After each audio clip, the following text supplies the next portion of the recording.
আজকে আপনাদের মাঝে নতুন একটা রেসিপি নিয়ে হাজির হয়েছি, চেপা লতির রেসিপি।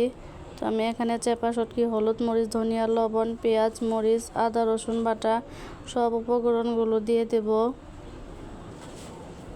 তো আমি তেল দিয়ে দিচ্ছি। তো আমি এটাকে মেখে নেব। তো মাখা শেষ, দিয়ে দিচ্ছি পানি। তো ঢাকনা দিয়ে ঢেকে দেব।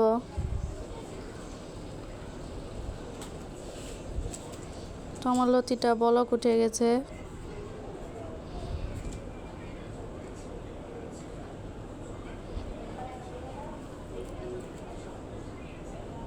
তো আমার লতিটা রান্না প্রায় শেষের দিকে।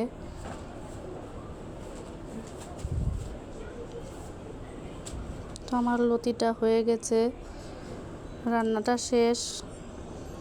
তো এভাবে আপনারা বাসায় ট্রাই করে দেখবেন, খেতে ভালোই লাগে। তো ধন্যবাদ সবাইকে। আমার রান্নাটা যদি আপনাদের ভালো লেগে থাকে, সবাই আমার চ্যানেলটিকে সাবস্ক্রাইব করে দিবেন, লাইক করবেন।